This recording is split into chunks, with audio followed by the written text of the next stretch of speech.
เอาค่ะมีสงครามพี่น้องค่ะเมื่อในเขาใครลานลองตีว่าเปิดใจเขาขากว้างๆยกก็ห้าบยุ่มในพระเป็นเจ้าในเขาเปิดใจเขาขากว้างๆยกก็ห้าบยุ่มในพระเป็นเจ้านำค่ะเอาค่ะอ่านกันโดยที่ในสมัครย่ำดีๆแรงเฮียนไว้ค่ะเนาะเอาค่ะอ่านกันพัดโดยการมัดแถอาคารลง13อาคารอ่อน54ต่อถึง58ค่ะอ่อนกันพัดจ้อมกันค่ะขึ้นเมื่อจูตีวานเก่าเมืองหลังตูเจ้าเก่าอมันเจ้าเขาในจอบโฮเตียเดสั่งสอนปันทานโปให้เขาเจอนะอันได้ยินอำนาลงนานเดลาดว่าก็ในไลปิญญาอีกตั้งตันโคเจอหนังไหนกะตีไหลมามันเป็นลูกใจจังไม่อ่ำใจฮื้อเมมันเป็นมาดีเลยยาโกบยอเซฟซิมุนตังยูตาเป็นน้องใจมันอ่ำใจฮื้อน้องยิ้มมันตั้งหลายก็อยู่หิมหอมเฮาคุยอ่ำใจฮื้อลองตั้งเจอไหนเป็นมากะตีไหลมาว่าหนังไหนอยู่เลใจลู่อ๋อมันเจ้าก็ลาดเลว่าปลอเพศเจิงเลอเสกกะตีเว้งตัวเจ้าเก่ากะตีเว้งตัวเจ้าเก่านั่นมีสะเลกูตีกูเหลียนอว่าหนังไหนอก็เปือก้นเว้งหน่าจะแลดอ่ำยุ่มมัดแลมันเจ้าอ่ำปอเฮ็ดแหนตันกาดเหนืออาเมนเอาค่ะพวกขาดด้วยในคำพวกหันดีๆเขาพี่น้องเขามีโปรเจคเตอร์เทียงอันนะครับว่าแฉฉายบันที่พุ่นมันดีขาดดีไรตัวจะไหนดีๆค่ะนะเอาค่ะเขามีทางตรงเอาตัวไหนเราเมื่อไหร่เขาใครลาดอย่างในเจอในมัดเถกข้าใครลาดลองตีว่าพระเป็นปิดใจเขายกก็ยุ่มมันพระเป็นเจ้านำน้ำในเขาปิดใจเขายกก็ยุ่มมัดพระเป็นเจ้านำน้ำเนี่ยอันนี้เป็นหูคอสมัครย่ำดีๆค่ะใครลาดปันเมื่อไหร่ค่ะก็ในมัดเถกอาคารลง13อาคารอ่อน54ยกก็58เขาเขาใครลาดอย่างในเจ้าอีสู้ก็ตูมันค่ะเนาะมือมันกว่าฮอตรากูตียกก็วันหนึ่งมันปอกมือขึ้นปอกมือวันเก่าเมืองนอนตัวเจ้าเก่ายกก็ปุ้นดาดีกว่าลาดลองเจ้าอีสู้จงใจนะการลาดลองวันเมืองพระเป็นเจ้าในลาดวันลองเจ้าอีสู้ค่ะเนาะการลาดลองวันเมืองพระเป็นเจ้าปุ้นดาก้นเมืองตัวเจ้าเก่าปุ้นดาก้นวันตัวเจ้าเก่าที่ไรเปลี่ยนใจได้ห้ามเอาค่ะกำไนค่ะก้นอันอยู่ในวานนั่นเขาลาดว่าเอ้ยก็ในเฮียงเลยมันมีปิ่นหยาหมอกกันในล่ะก็ในเฮียงเลยมันมีตังหูหมอกกันในล่ะด้วยรู้อันที่มันโหลาดในมันมีปิ่นหยานำหนามันไรปิ่นหยามากกันเลยมันน้องใจมันน้องยิงมันก็อยู่จอมเฮาอ่ำใจฮื้อโปมันก็เปลี่ยนจังไม่อ่ำใจฮื้อเมมันก็นั่งมาลี่อันอยู่จอมเฮาอ่ำใจฮื้อเฮาฮู้ตั้งหมดเอาลองมันไหนมันก็ยำโฮงเฮียนค่ะรู้เจ้าอีสู้ก็ก้นก็ในมันยำโฮงเฮียนค่ะรู้มันไรปิญญามาที่เราเนี่ยเจอเขาอำปืดใจนะครับเขาอำปืดใจยุ่มมาดที่เจ้าเยซูเป็นพระเป็นเจ้าเขาปืดใจยุ่มมาดเขาออกกำในเจ้าเยซูก็ลาว่าก็ปื้อเขาอำปืดใจยุ่มมาดเด้ในว่าเขาอำไรเฮ็ดตันโคในเขาอำไรเฮ็ดตันโคป้าปันตีก้นหวานเจ้านั่นนำนะครับใครว่าเนี่ยอำไรฮักษาอำไรฮักษาตั้งเปลี่ยนเขาอำไรเฮ็ดมหาสัจจารย์ที่ในชีวิตของเขาอำไรเฮ็ดตันโคตั้งอันตีว่าใหญ่เมียดของพระเป็นเจ้าอำไรป้าปันที่ในวันนั้นครับก็เป็นในคาใครเอาลองในคาใครมาลาดปันปีน้องข่าวว่า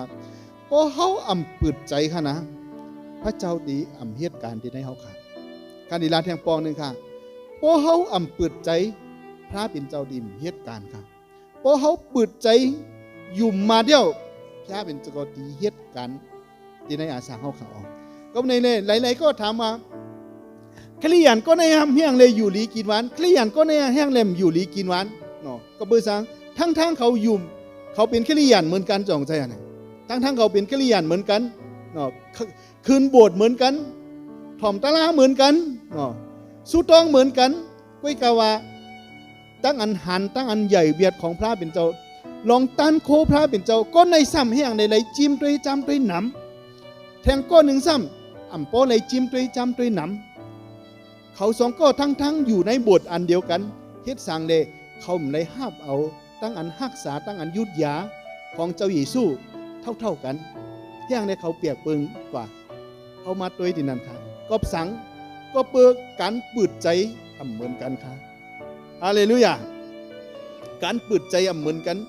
ก็เปิดว่าก็ตีไลหันตั้นโคพระเป็นเจ้าก็ตีไลหันตั้งอันเก๋ชอดของพระเป็นเจ้านำนั่นก็เปิดก้นก็นั่นเขาปืดใจกว้างๆยกก็ปืดใจน้ำยกก็คาบยุ่มน้ำเลยเขาไลหันตั้นโคเลยตั้งอันใหญ่เมียดของพระเป็นเจ้าในโจดาอาสาค่ะก็อีกาว่าเทียงก้อนหนึ่งที่ว่าโอ้เจ้าเยซูเขาก็ขึ้นเกี่ยงก็ป้อเลยหลีก็หือป้อเลยตั้งอันอ่องเมียงก็หือป้อเลยฮับเอาตั้งอัน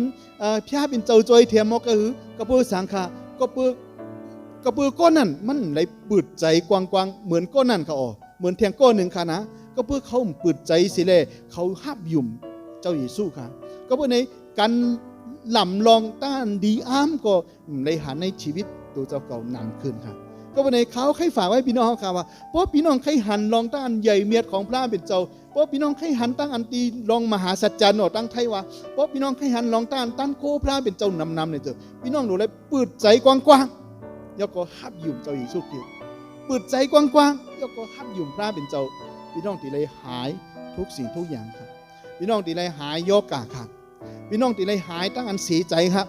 พี่น้องตีเลยหายตั้งอันเป็นนีเป็นศีลครับพี่น้องที่หายตั้งอันทุกสิ่งทุกอย่างที่เขาเผชิญอยู่วันเมื่อไหร่ตั้งอันยากเขาจามตัวกูเมียวพี่น้องที่ป้นผ่านเลยก็เปื่อเขาเปิดใจค่ะพี่น้องค่ะก็เปื่อเขาเปิดใจคุย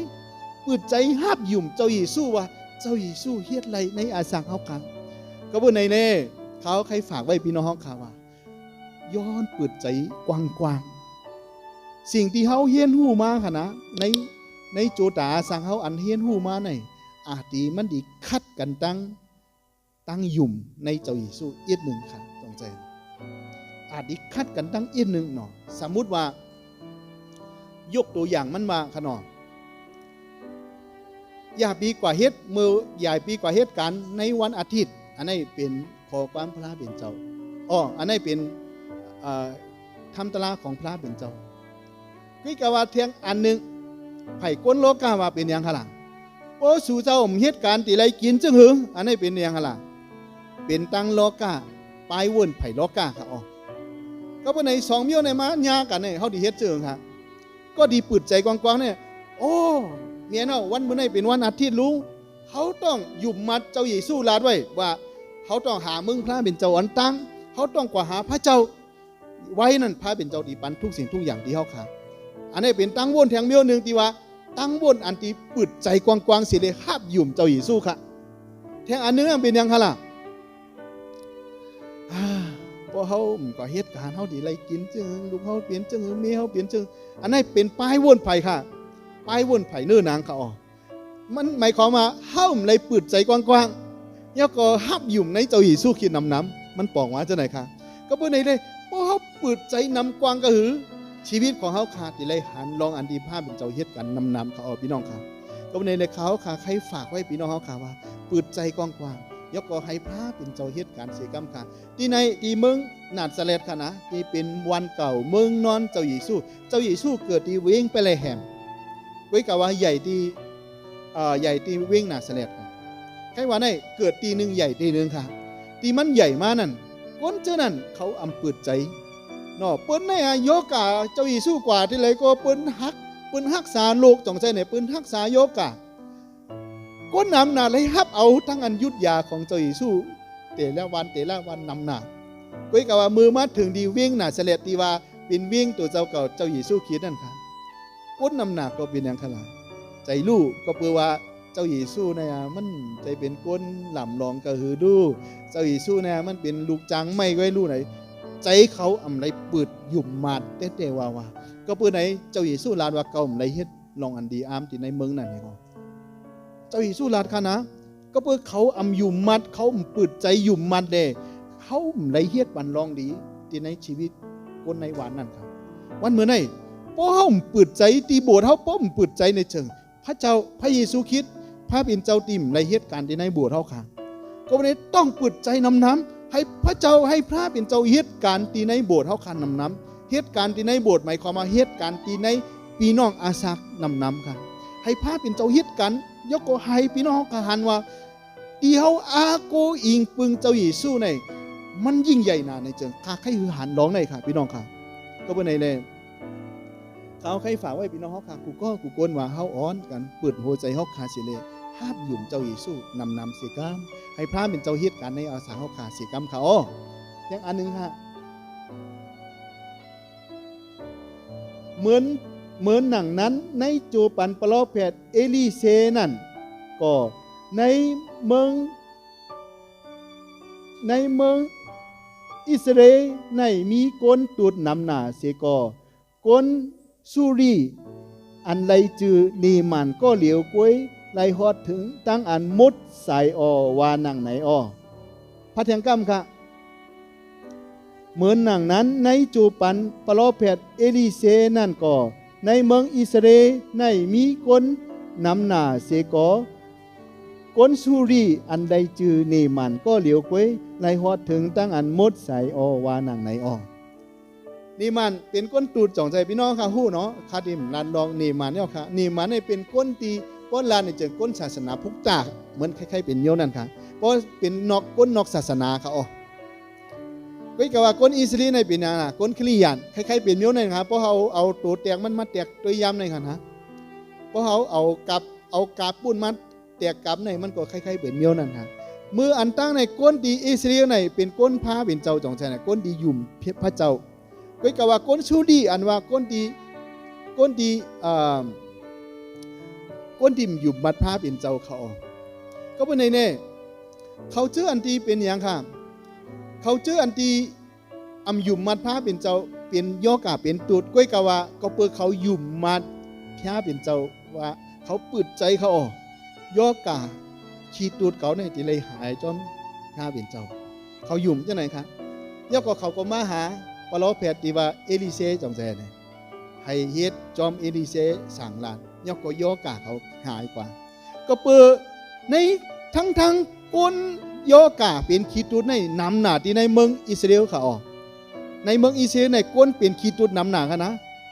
ก็กล่าวว่าเขาหายย่อกาก็เปิดสังก็เปิดเขาปืดใจยุ่มมาเขาพี่น้องค่ะก็กะว่าอยู่ก้นอยู่เมืองไก่ฮะที่ว่าเป็นนี่มาให้เป็นก้นที่อยู่เมืองไก่ก้นที่ย้ำหู้ลองผ้าเป็นเจ้าก็เปิดว่าเมยิงคาก้อนหนึ่งที่เป็นก้นใจในเฮิร์นมันค่ะลาดปันว่ากว่าที่เมืองอิสราเอลที่นั้นเขาดียาบันเจ้ามันก็ถ่อมเอานางยิงอันขี้คาในเฮิร์นมันนั่นสิเลยว่ายาโตที่เมืองอิสราเอลค่ะลูกที่เมืองไก่มายาที่เมืองอิสราเอลพาเป็นเจ้าก็ยาปันก็ตีปืดใจค่ะพี่น้องค่ะก็ในวันเมื่อในค่ะวันเมื่อในเขาใครลาดปันว่าช่วงโควิดจองใจเนี่ยเขาเป็นอย่างอยู่ค่ะเศรษฐกิจเขาตกต่ำการงานเขาไหลลู่ไหลซุ่มกว่านาเฮิร์นายเยก็มองก็มีปัญหาก็เปิดว่าลองกูเสื้อกูเปิงจองใจลองดูลองกินเขาใครปันว่าเขาใครลาดปันว่าย้อนเปิดใจเขาค่ะก็บอกว่าก้นขีตุดมีนำหนาเขาไม่ได้อยู่ดีกินวันก็เปิดเขาไรเปิดใจหับหยุ่มพาเป็นเจ้ากุ้ยกะว่าแทงก้อนหนึ่งซ้ำเฮี้ยงเลยได้อยู่ดีขาใครวาเนี่ยครับทั้งเขาก็เปลี่ยนอยู่เขาก็เปลี่ยนอยู่กุ้ยกะว่าปืนห้ามอยู่หลีเฮี้ยงในห้องอยู่หลีทั้งปืนห้ามอยู่รอดไรเฮี้ยงในห้องอยู่รอดไรก็ปืนสังมันต่างกันก็ปืนมันต่างกันกว่าที่ว่าเขาไรเปิดใจครับพี่น้องครับเขาไรเปิดใจหยุ่มมัดผ้าเป็นเจ้าเต็มเลยเปิ้นดีอยู่ก้อยหน้าเขาไรหลีเปิ้นไรหลีเฮี้ยงในห้องไรหลีมาวนตัวดีๆก็เปิดสังค่ะก็เปิดเขาไรเปิดใจค่ะพี่น้องค่ะก็เปิดในเด็กเขาใครฝากถึงว่าในเมืองอิสราเอลก้นเปลี่ยนคิดตุดน้ำหนักก้นหยุ่มมัดผ้าเป็นเจ้าน้ำหนักติ่มได้อยู่ดีกินหวานก็เปิดเขาเปิดใจค่ะก้อยกะว่าก้นก็เหลียวตีลูกตีเมืองไก่มานั่นมันอยู่ดีกินหวานก็เปิดสังก็เปิดมันเปิดใจค่ะก็เปิดในขาใครเฮอพี่น้องค่ะเปิดใจน้ำแล้วก็ให้ฮับเอาพระเป็นเจ้าให้ฮับยุ่มในพระเป็นเจ้าน้ำเสียกรรมในเขาใครหลาดบันเจ้าไหนเขาออกพี่น้องค่ะแล้วก็พัดสมัครแก้มดีแข่งตอนนึงค่ะพี่น้องค่ะเขาเป็นเถาราพระเป็นเจ้าเมือง อันถูกเอาเมืองออกเสียกันในเมืองอียิปต์มานั่นเย้าผุยซบเมืองกวางกวางต้าเกาตักเลี้ยงปันอิ่มเต็มอ๋อผุยซบอันว่ามันจะเป็นซบอันที่เฮาเปลี่ยนอยู่มาเร็วในใครว่าในเปิดใจกว้างเฮาติไรอุดมสมบูรณ์ในอาศักนั้นเฮาค่ะใครว่าในมันติไรปี้ว่าปี้โจมในอาศักนั้นเฮาค่ะมันติปี้ว่าปี้โจมในอาศักนั้นเฮาค่ะก็เพื่อในภาพเปลี่ยนเจ้าใครเฮาค่ะเปิดกว้างหูใจเฮาค่ะก็เพื่อภาพเปลี่ยนเจ้าใครเฮ็ดปันลองนำหนาที่ในอาศักเฮาค่ะเพราะเฮาเปิดใจก็หือมันก็ภาพเปลี่ยนเจ้าที่เฮ็ดการหมอกกันไหนค่ะถ้าดิยกตัวอย่างค่ะอันนี้ขวดน้ำหูมันเด็กหนาจังใจน่ะเพราะเป็นแก้วหูมันกว้างเพราะเอาน้ำมาใส่โขดในเลยแก้วนั่นมันดีเตรียมอะไรอันตั้งค่ะมันดีเลยนำอะไรอันตั้งค่ะก็เบอร์หูเรียกเลยมันใส่น้ำมันโปขว้างดีจังใจมันโปใส่ไรดีไว้กับว่าโปหูมันกว้างน้ำก็ใส่เลยน้ำใครว่าในเป็นอย่างขนาดเพราะเขาเปิดใจกว้างๆมันก็ดีเลยน้ำเพราะเขาเปิดใจเก็บมันก็ตีมเลยหันน้ำก็เพื่อในเลยพระเป็นเจ้าใครคือพี่น้องค่ะเปิดใจกว้างๆเอามีปัญหาเปิดใจห้ามยุ่มในพระเป็นเจ้าว่าพระเป็นเจ้าดีฮักษาโยกาทั้งใครทั้งเป็นเปิดใจห้ามอยู่ในพระเจ้าพระเป็นเจ้าดีฮักษาเปิดใจยองตั้งหยาบตั้งเพลินที่เขามีอยู่เจ้านั้นเขาต้องเปิดใจสิเลยให้พระเป็นเจ้าเฮ็ดบันที่เขาตั้งนั่งในนั่นพระเป็นเจ้าดีเฮ็ดบันที่ในอาศักโจตาเขาขาเขาใครลาดบันเจ้าไหนก็ออกก็ว่าในเลยอย่าบีปีกหูปีกตาค่ะอย่าบีปีกหัวใจเขาค่ะอย่าบีปีกอย่าบีเอาความรู้สึกของเขาค่ะเนาะที่ว่าเอาอย่าบีเอาป้ายวนของเขาค่ะมาปีกหัวใจเขาค่ะอย่าบีเอาป้ายวนเขามาปีกตีหัวใจเขาค่ะปุณตาผ้าเป็นเจ้าติมเลยเขามาค่ะกวนเขาค่ะได้ก็เปลว่ากวนเขาในอยู่หึงมานำในเป็นอย่างขนาดเอาป้ายวนตัวเก่าตั้งหูตัวเก่าก็นำขึ้นจงใจเนี่ยป้ายวนตัวเก่าก็นำขึ้นแล้วก็เฮ็ดให้พระเจ้าในเฮ็ดการนำที่ในจูตาอาสาเขาก็บ่ได้เลยเพราะเผยเปิดใจกว้างๆพระเป็นเจ้าดีเฮ็ดการที่นั่นนำเขาข้าก็อยู่มาตาสีว่าโบสถ์เฮาขาคริสตจักรของเฮาขาเจอเจ้าเฮาขาข้าเปิดกว้างปุณดาพระเป็นเจ้าดีเฮ็ดการนำครับแต่มืออันตั้งขนาดมือป้วนมาเนี่ยเขาขาก็เลยเห็นผู้ในหลายเจอหลายเปิงครับเห็นภาษาอังกฤษเนาะภาษาอังกฤษคอมพิวเตอร์เนาะความสามารถต่างๆเขาขาก็เห็นผู้นำนะเมื่อเขาเป็นลูกเฮียนค่ะนะปุณดาเขาดีต่อสู่ชีวิตกว่าก็กล่าวว่ามือขามาถึงเวลาอายุ40 ปีค่ะเนาะขาก็หู้ว่าที่เขาเฮียนหู้ไว้เนี่ยมันพอค่ะพี่น้องค่ะการเขาเตรียมตัวไว้ปุณดาดีสู่ชีวิตเขาเนี่ยมันพอค่ะก็เพื่อว่าปัญหาในใหญ่สิอันที่เขาเฮียนไว้นำหนาเขาพี่น้องค่ะก็ว่าในเล่เขาต้องการพระเจ้าในชีวิตเขาค่ะเขาต้องการพระเจ้าเฮ็ดการในชีวิตเขาค่ะให้พระเป็นเจ้าเฮ็ดการในอาสาเขาค่ะก็เพื่อเขาเตรียมพร้อมหนาผู้เจ้ากุเบิงปุณดาต่อสู่ชีวิตเขาไว้กะว่าเอ็นแห้งเขาอ่ำปอค่ะตั้งคู่เขาอ่ำปอปุณดาดีเขาดีป่นผ่านปัญหาชีวิตของเขาค่ะก็เพื่อในเขาต้องปึดใจน้ำให้พระเจ้าเฮ็ดการปันชีวิตเฮาค่ะให้พระเจ้าจอยปันเฮาค่ะเพราะพี่น้องเปิดหัวใจพระเจ้าดิมเข้ามาค่ะพระเจ้าบอกว่าเขาต่อยพักดูหัวใจสู่อยู่จงใจไหนเพราะไผเปิดปันเขาก็ดีเขาในก้อนนั่นสิเลยที่โฮมในก้อนนั่นเลยเขาพระเป็นเจ้าว่าเขาต่อยพักดูหัวใจพี่น้องเขาใครเพราะไผเปิดปันพระเจ้าก็ดีเขาอยู่ก้อนนั่นยกกอตีโฮมในก็นั่นตีกินในก็นั่นตีรักษาก็นั่นตีจอยแถมก็นั่นตีอยู่จอมก็นั่นเพราะเฮาอำเปิดพระเจ้าก็ตีเขาก็ในพระเจ้าข้อพี่น้องอยู่คณะพระเจ้าต่อยพักดูพี่น้องอยู่หัวใจพี่น้องเขาขาพระเจ้าเปิดพยายามต่อยอยู่พี่น้องหนูเลยเปิดค่ะเมื่อในเป็นเสียงของพระเจ้าตีเปิดหัวใจเขาให้เจ้าเยซูเฮ็ดการที่ในเขาค่ะก็เพื่อเขามีปัญหาก็เพื่อเขามีลองปัญหาเงินทองปัญหาสุขภาพปัญหาลูกหลานเขาเปิดหัวใจให้พระเจ้าเฮ็ดการตีปัญหานั่นครับเขาเปิดใจให้พระเจ้าจอยปัญหาที่เขาทบยาอยู่วันเมื่อไหร่ก็เพื่อเขาเฮ็ดอะไรค่ะพระเจ้าก็เดี๋ยวก็ดีเฮ็ดปัญหาเขาเลย พระเจ้าก็เหลียวป้าเหลียวไว้พระเป็นเจ้าป้าเหลียวไว้ตีขับขึงปันเฮาขาเลยก็ว่าในชีวิตของเฮาขาปืนหัวใจกว้างๆเสียเลยฮับเอาปืนหัวใจกว้างๆเสียเลยฮับอยู่ในพระเป็นเจ้าเสียเย้าชีวิตเฮาขาให้ป้นผ่านกว่ากุมโยมโยเสียกรรมขาตั้งหยาบตั้งเผิดโยกะตั้งใครตั้งเปลี่ยนกุมโยขาพระเป็นเจ้าฮับผู้เขาพี่น้องค่ะข้าก็ถึงเมื่อเหลียวในเพราะข้าเจ็บไข้หนาวข้าก็ปืดใจกว้างๆพระเจ้าลูกอำอยู่ลีค่ะลูกมีปัญหาจะไหนพระเจ้าย้อนเหตุการณ์บัญชีกรรมค่ะพระเป็นเจ้าเหตุการณ์บัญชีกรรมค่ะมือข้าสุดต้องที่ไหนข้าก็เลยฮับยุดยาเต้ๆค่ะพี่น้องค่ะมือข้ามีปัญหาตั้งไอ้โกนห้าข้าก็ปืดใจกว้างๆพระเจ้าข้ามีปัญหาจอมก้นไหนค่ะตั้งศึกษาเฮาหมู่ป้อลีก็ข้าปืดใจพระเป็นเจ้าย้อนพระเป็นเจ้าจอยให้ข้าลีกันขึ้นก็นั่นเสียกรรมค่ะพระเจ้าก็เหตุการณ์เขาออกเขาเลยจมเสือขึ้นเขาเลยหนกสากขึ้นให้เขาเลยเขาเลยพิษการเพียดการเฮได้แลกแตกแยกกัน